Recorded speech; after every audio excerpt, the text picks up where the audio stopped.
जैसे जैसे बिहार विधानसभा का चुनाव नजदीक आते जा रहा है वैसे वैसे बिहार की सियासी में जो है बड़ा उलटफेर देखने को मिल रहा है। आपको बताते चले कि प्रशांत किशोर जो लगातार जन सुराज को लेकर के पूरे बिहार में घूम घूम करके अपनी यात्रा को कर रहे हैं। ऐसे में प्रशांत किशोर बीच बीच में लगातार पटना में बड़ी रैली भी कर रहे हैं। आपको बताते चले कभी युवा सम्मेलन, तो कभी मुस्लिम सम्मेलन, तो कभी महिला सम्मेलन। दरअसल आपको बता दें कि इस बार प्रशांत किशोर ने आरजेडी को बड़ा चैलेंज दे दिया है। उन्होंने कहा है कि अगर दम है तो जिस मुसलमानों का 30 साल से तुम रहनुमा बन करके बैठे हो, उस मुसलमानों को उनकी संख्या के हिसाब से टिकट दे करके तो दिखाओ।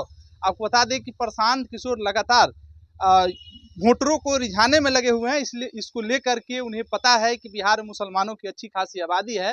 तो ऐसे में प्रशांत किशोर कोई भी वह अस्त्र चलना नहीं छोड़ रहे हैं जिससे उन्हें फायदा होने वाला। प्रशांत किशोर हर वो अस्त्र का इस्तेमाल कर रहे हैं जिससे उन्हें 2025 में अच्छी खासी फायदा होने वाला हो। आपको बताते चलिए कि प्रशांत किशोर ने अब आरजेडी को खुला चुनौती दिया है।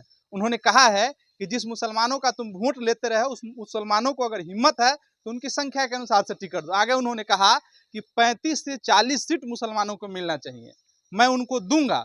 प्रशांत किशोर को लेकर के ऐसा कहा जा रहा है कि 2025 में मुसलमानों का जो एक बड़ा वोट बैंक है वह जन स्वराज की तरफ शिफ्ट होने जा रहा है। ऐसे में आरजेडी के लिए यह टेंशन बढ़ा देने वाली खबर है, क्योंकि प्रशांत किशोर खुलेआम चुनौती दे रहे हैं। आगे उन्होंने एक और बड़ा जवाब दिया है जिसको लेकर के आरजेडी की टेंशन बढ़ने वाली। उन्होंने कहा कि हमारी लड़ाई तो एनडीए से है, आरजेडी तो न 3 में है न 13 में है।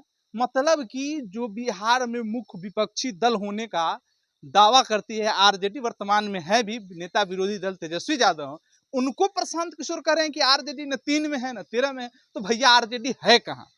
आखिरकार किस आधार पर प्रशांत किशोर ऐसा कह रहे हैं?